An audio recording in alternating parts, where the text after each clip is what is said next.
So ano pong name, from what school, and anong grade level? My name is Kaiser Nisario Pandes po. I am from Coronation Foundation Incorporated National High School. I am a grade 10 student po.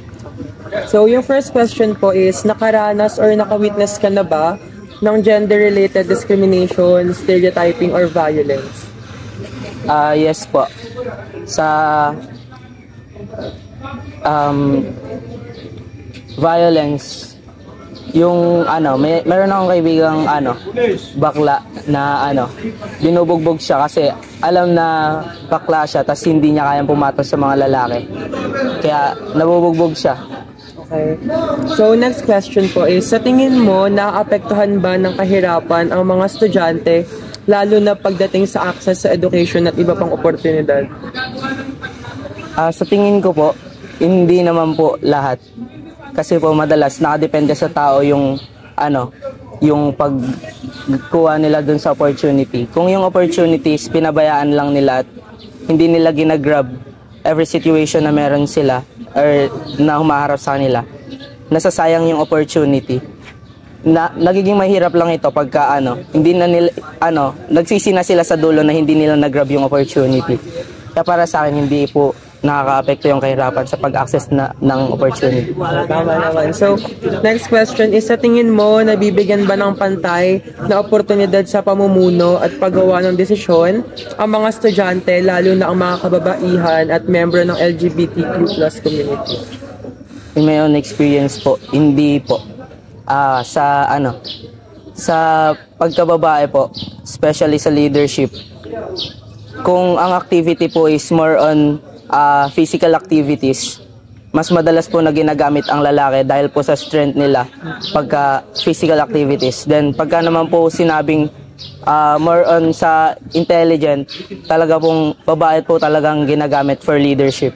Kumbaga may stereotype na kapag physical lalaki. Opo. So, next po sa tingin mo ba nakakadagdag burden ng expectation na nabuo patungkol sa gender role sa pagbabalanse ng pag-aaral, responsibilities, and social life? Parang hindi naman po. Okay, so next is, kung ikaw or isa sa kakilala mo ay nakaranas ng karahasan or diskriminasyon na may kaugnayan sa kasarian, komportable ka bang iuulat? Bakit or bakit hindi?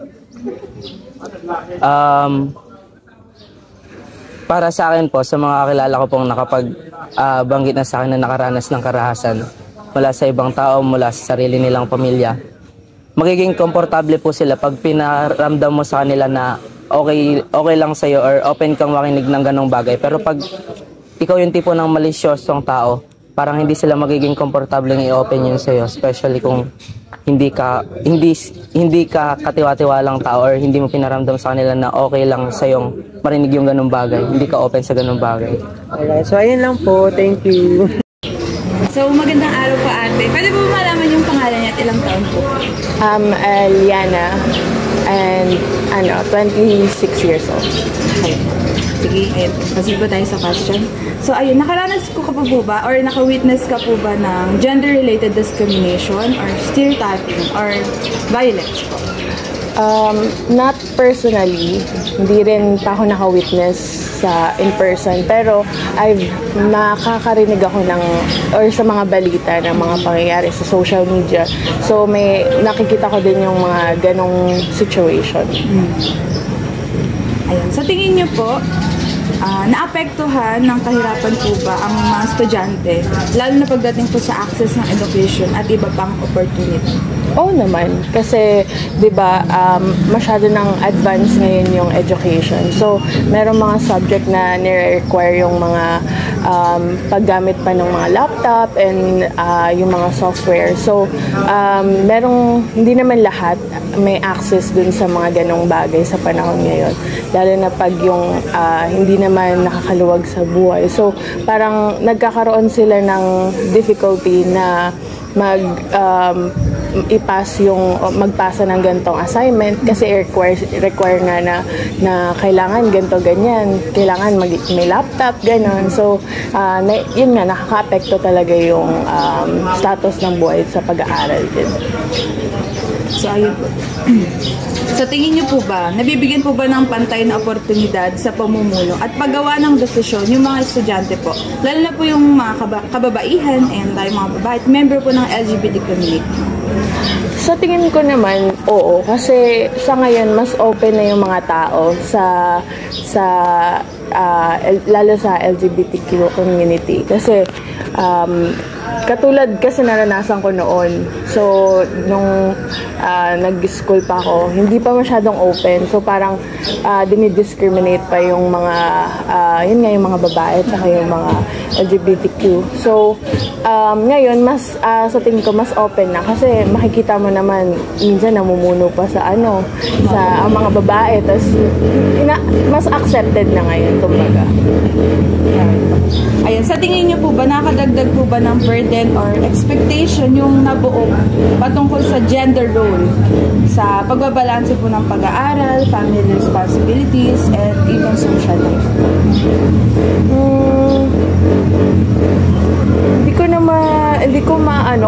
Hindi ko siya masabi na nakakadagdag burden. Pero parang as individual naman, meron tayong kanya-kanyang responsibility sa family. So parang hindi lang siya sa gender role kasi ngayon meron ng mga single mom, meron ng kumbaga hindi na siya yung parang sa gender role, parang in general na siya. So lahat naman meron tayong difficulty sa mga ganong settings.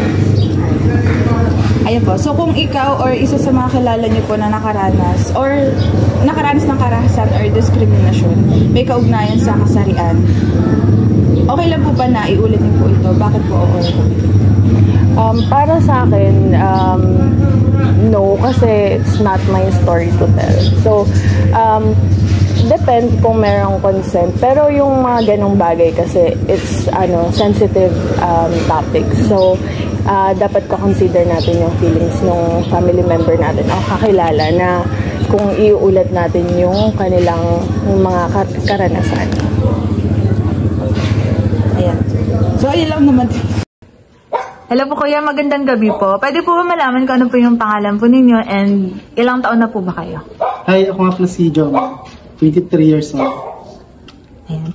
Sige, magtatanong lang po ako ng mga kaunting tanong and then feel free po na sumagot. Okay po. Number 1, nakaranas or naka-witness ka na po ba ng mga gender-related discrimination, yung tinatawag nating mga stereotyping or even yung violence po? Nung nasa Caloocan ako, may nakita ko doon kapitbahay namin. Anong nangyari sa kanya? Sisigawan siya, lalaki. Tapos may bitbit siyang bata. Tapos sisigawan siya nung isang kapitbahay. Sinasabi, iwanan yung bata ron. Kasi wala naman siya kwentang asawa. Yung asawa niya, yung babae, nagtatrabaho, tapos siya, tambay lang. Yun, talagang, yun, masakit sa emosyon yan. Yun lang. Okay po. Okay, so number 2 po. Sa tingin mo, nakakapekto ba yung kahirapan sa mga estudyante, lalo na pagdating po sa pag-access nila ng edukasyon at iba pang mga opportunity sa pagpasok sa school or kung ano man po? Para sa akin po, talaga nakakapekto ang kahirapan, lalo na pagdating sa kolehiyo. Totoo sa elementary hanggang high school, libre, talaga makakalibre ka. Pagdating sa high school, kahit may state universities, though makapasok pa nga lang sa state universities, mahirap na. And pag nakapasok ka pa, ang dami miscellaneous, talagang mabigat siya.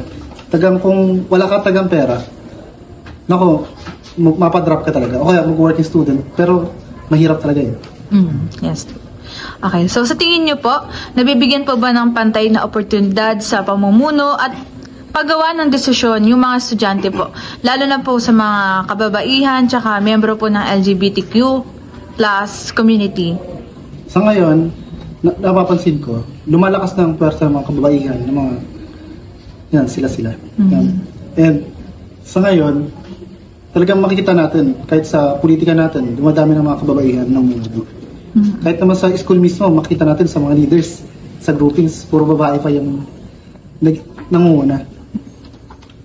Alright po. Okay, so number 5 po, sa tingin niyo po ba nakadagdag po sa burden yung Alang kadagdag ng burden, yung expectation po na nabuo patungkol sa gender role sa pagbabalanse po sa pag-aaral, family responsibilities, and social life. Para sa akin hindi naman siguro. Lalo na kung ang na-equip ka ni Lord sa pamagitan ng paupo-upo lang, sa lalaki ka. Tapos sabihan ka na, ba't paupo-upo lang? Kung doon kayo mayaman, di ba? Sa computers, yun. Ako, accounting. Yun. Kung doon ako na-equip doon yung talino ko. Hindi ako, mahina ako sa pagbubuhat Yun. Pero sa wisdom, sa knowledge, sa accounting, meron ako. Sa tingin ko, hindi naman. Okay po. So, last po. Kung ikaw o isa sa mga kilala mo yung nakakaranas ng karahasan or diskriminasyon na may kaugnayan po sa, kasarian po, komportable ka po bang iulat to? Bakit oo or bakit hindi? Sa akin, oo. Para mas magandang ma-address ka agad. Yung mga ganun. And matulungan din kung sakali. Mas mahirap kasi pagka yung emosyon na, yung mental na yung ina-atake. Yun lang. Okay po. Thank you so much po. Ayan, so magandang gabi po. Pwede po bang malaman kung ano po yung pangalan ninyo, edad, tsaka ano pong course? Ako po si Rick Angel, ASCO. And ang course ko po ay BSIT or Bachelor of Science in Information Technology po. Alright po. Okay, so magbibigay lang po ako ng ilang mga katanungan. Ayan. So number 1 po, nakakaranas or nakaka-witness ka po ba ng gender-related discrimination, stereotyping, or violence? Siguro po sa akin, meron po isang kapitbahay. Nagnangalan po siya. Tapos ano po, ang nangyari po kasi, parang yung family po kasi niya, parang yung tatay niya po, isa po siyang drug addict, tapos pabalik-balik sa kulungan, tapos separated na po yung mama at papa niya. Tapos po, yung mama niya, since wala na pong asawa yung mama niya, ang ginawa po ng mama niya, nag-asawa po ulit ng bago. And sa Kimaril po, tinake niya po yun na parang mali, na parang ba't siya nag-asawa ulit ng ganito, ganyan. Meron siyang responsibility, since tatlo po silang anak niya. Pero po yun po, ang sabi po ng, parang sinabi po ng nanay niya sa kanya, ikaw nga, di ko naman tanggap na ikaw ay tomboy. Si Maril po ay tomboy Di sabi niya na hindi niya tanggap na siya ay tomboy. Ayun po nakita ko ng discrimination kasi nga parang na-equalize kung ano yung nakita na ni Mariel sa nanay niya and diniscriminate niya. Hindi naman kita tanggap pag tomboy. Tanggapin mo to na ginawa ko na nag-asawa ako ng bago. Ayun. Alright po. Okay, so number 2 po, sa tingin nyo, naapektuhan ng kahirapan po ba yung mga estudyante, lalo na pagdating sa access, sa edukasyon, tsaka sa iba pang opportunity? Siguro po, para sa akin, kasi ang totoo po yung poverty, nakaka-apekto po yun sa pag-aaral.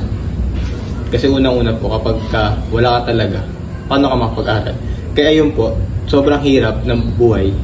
Siguro po yung kapag kinder ka pa lang, tapos yung magulang mo, todo kayo, siyempre mahirap na simulang umpisa. And what more, kapag nagpatuloy yung ganun na nangyayari cycle ng mga magulang mo, magpapatuloy siya hanggang sa kolehiyo. Pero ayun po, madami naman po mga opportunity like scholarship, mga iba pang mga tulong galing from government. And na pwedeng ma-avoid para maiwasan yung kahirapan. Alright.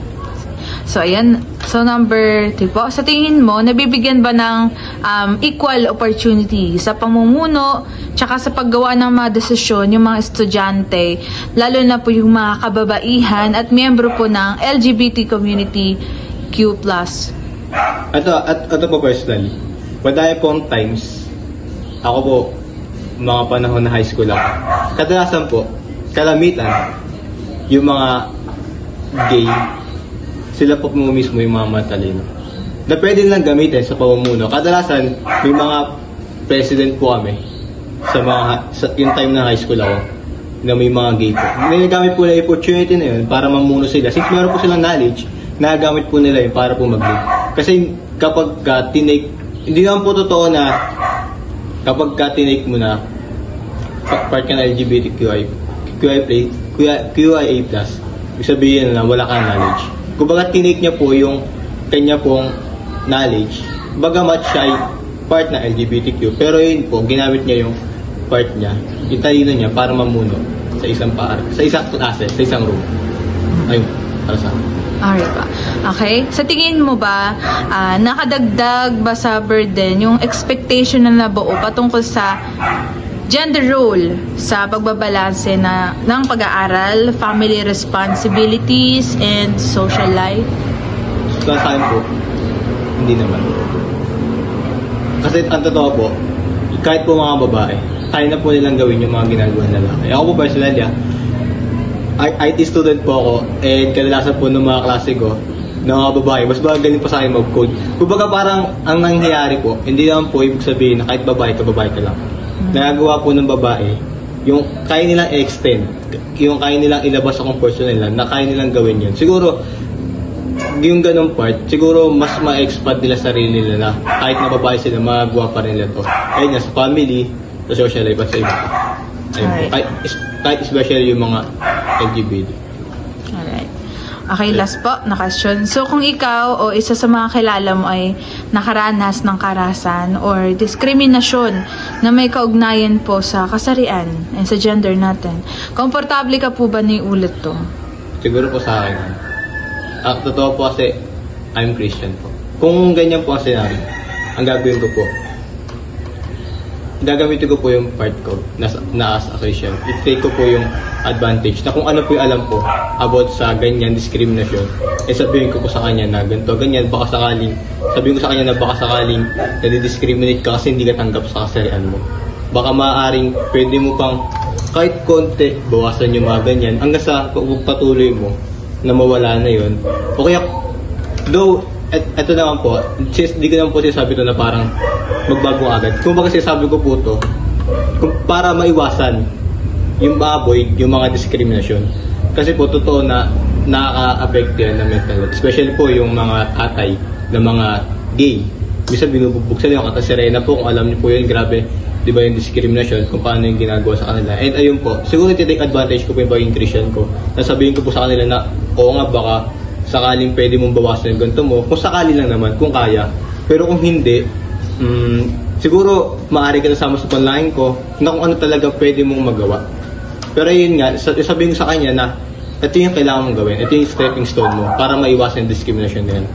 And yun, gagamitin ko po yun para sa akin. Siguro po, iukol ko siguro sa iba, siguro in prayer. Siguro sabihin ko sa mga pastor namin, na pastor, ganito po ganyan. Siguro po sa atin na lang po ito, pero pag-pray po natin na may iwasan po yung discrimination para sa kanya. Ayun po. Okay, so thank you so much po. Thank you po. Nakaranas or nakawitness ka na ba ng gender-related discrimination, stereotyping, or violence?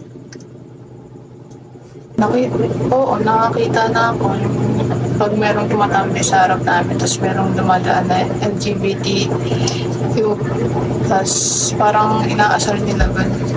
Thank you. Number 2, sa tingin mo naapektuhan ng kahirapan ng mga estudyante lalo na pagdating sa access sa edukasyon at iba pang oportunidad? Oo, nahirapan sila kasi yung kinikita nila sa pang-araw-araw parang sapat lang yun sa pangkain nila. Hindi na siya kasama yung mga expenses sa miscellaneous, sa mga project na binabayaran natin sa school. Number 3. Sa tingin mo, nabibigyan ba ng pantay na oportunidad sa pamumuno at paggawa ng desisyon ng mga estudyante, lalo na ang mga kababaihan at miyembro ng LGBTQ+ community? Why or why not? Hindi pa kasi mas pabor yung society na mas kayang mamuno ng mga lalaki kaysa sa mga babae at LGBTQ. Thank you. Number 4, sa tingin mo ba nakakadagdag burden ng expectation na nabuo patungkol sa gender role sa pagbabalanse ng pag-aaral, family responsibilities, and social life? Oo, kasi nahihirapan silang express yung gusto nila. Kasi iba yung na-expect ng ibang tao. Okay, thank you. Kung ikaw o isang kakilala mo ay nakaranas ng karahasan o diskriminasyong may kaugnayan sa kasarian, komportable ka bang iulat ito? Bakit oo o bakit hindi? Oo, kasi mali yung ginagawa nila. Hindi siya tama. Lahat ng tao, LGBT man Good evening. My name is Susan Ramos from BSc English 2A, URS Angono Campus. So, nandito lang ako para magtanong ng several questions na related sa isang subject namin, which is gender and society. So, first, please state your name and what course. I'm Lizette Ramos from BSc English 2B from URS Cainta Campus. So, okay, Miss Suzette. So, for question number 1, nakaranas or nakawitness ka na ba ng gender-related discrimination, stereotyping, or violence? Hindi pa ako nakakaranas or nakaka-witness ng mga ganong bagay kasi kung environment na kung nasan ako ay very open siya sa mga LGBTQ. Okay, thank you. So, for question number 2, sa tingin mo, naapektuhan ng kahirapan ng mga estudyante lalo na pagdating sa access sa edukasyon at iba pang opportunity? Yes, kasi yung may mga tao na below minimum lang yung kinikita nila, so parang nahihirapan sila pagkasyahin yan sa mga academic stuff. Kaya nahadlangan nun yung edukasyon. Okay, thank you. So, question number 3, sa tingin mo, nabibigyan ba ng pantay na opportunity sa pamumuno at paggawa ng desisyon ng mga estudyante, lalo na mga kababaihan at miyembro ng LGBTQ plus community? Why and why not? Hindi pa siya fully because may mga tao pa rin na iniisip nila na hindi pa capable ang mga babae or miyembro ng LGBTQ to lead a country or the school because iniisip nila mas decisive ang mga lalaki pagdating sa pag-lead ng country or ng mga small organizations. So, okay, thank you. So, question number 4, sa tingin mo ba nakakadagdag burden ng expectation na nabuo patungkol sa gender role sa pagbabalanse ng pag-aaral, family responsibilities, and social life? Yes, kasi hindi na po fully express ng isang individual kung sino talaga siya kasi iniisip niya na hindi normal yung gagawin niya dun sa pananaw ng ibang tao na nakapaligid sa kanya. So, okay, thank you. So, for last question, kung ikaw o isang kakilala mo ay nakaranas ng karahasan o diskriminasyon na may kaugnayan sa kanilang kasarian, komportable ka bang iulat ito? Why and why not? Yes, because hindi naman nila deserve na ma-discriminate lang because na gender nila kasi lahat tayo deserve natin ng acceptance sa mundo and it is the right thing to do for that situation. So, okay, thank you for answering the question. So, meron ka bang message para sa mga taong hindi pa ganun ka open-minded and mas maano pa rin ang kanilang stereotyping and gender discrimination? So, I have this short message lang na kailangan tanggapin natin yung mga taong nakapaligid sa atin regardless na kung ano man yung gender nila o kung ano man yung racial status nila kasi after all, we are all individual living in this world. So, kung hindi natin sila i-accept, sino yung mag-a-accept sa kanila? So, okay, thank you, Miss Ramos. So, good afternoon. Ano pong name and from what year?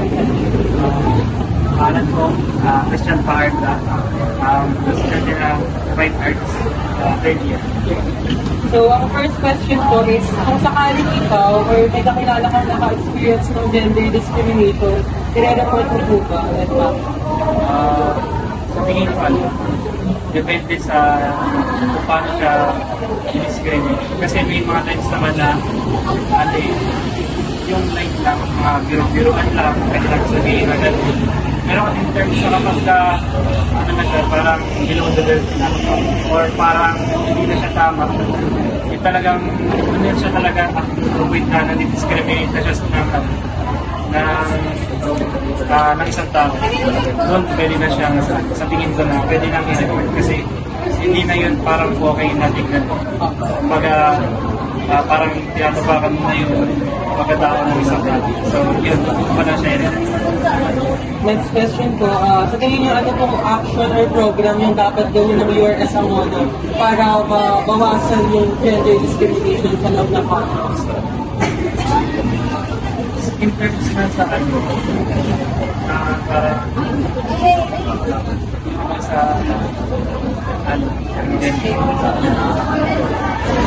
meron kasi sa amin sa noon nung nasa high school lang, meron doon na kapag kayo estudyante meron siyang concert or gusto siyang or gusto niya maglabas ng concert or sama ng loob, meron kami doon sa dati kong school na pwede mo siyang puntahan. Bukas siya, simula 7 hanggang 7 ng gabi. 7 a.m. hanggang 7 ng gabi. Parang sasabihin mo lang yung concert mo, tapos may makikinig sa'yo. Tapos siyempre, bibigyan ka niya ng payo. So, naging effective sa amin yun. Kasi sunod ako sa school kasi naging open ako sa nakikinig sa akin. So, doon ako sa church niya parang yun parang pwede kang magbigay ng doon ka sa kanya mag-aral. Baga pala magbibigay ka ng mga concern mo na concern. So, dahil naman siya dahil din siya, parang sabihin natin na teacher din siya.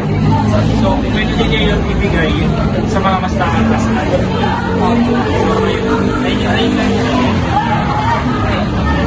Thank you po. So good afternoon.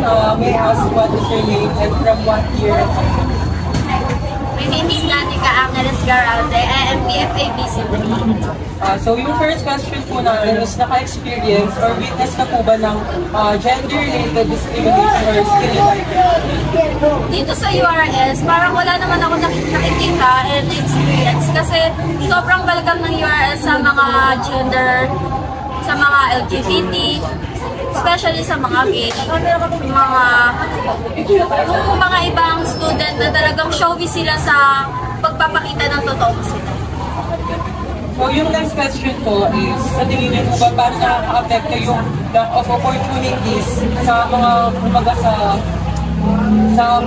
performance ng estudyante sa loob po ng school?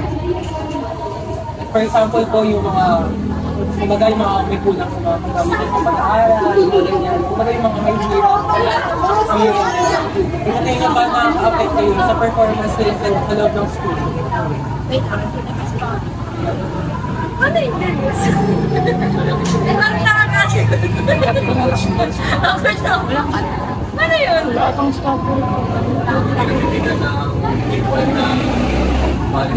Oo, kasi kulang ng classroom. Ayun. So, ayun, sa educational opportunity ba? So, doon naman, parang yun nga, yung kakulangan ng classroom dito sa eskwelahan natin. May times na nagkakumukubi kami kasi ginagamit yung kabilang classroom.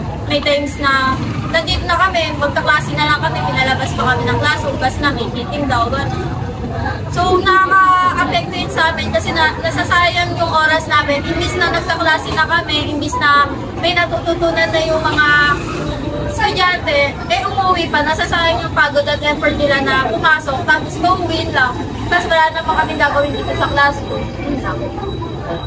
So, last question na po. Do you think na parang yung student, especially women, and yung mga partang LGBTQ+, ay nabibigyan ng equal na leadership na parang kumbaga nabibigyan kasi ng pagkakataon na sila mag-lead kahit na babae or part sila ng LGBTQ+.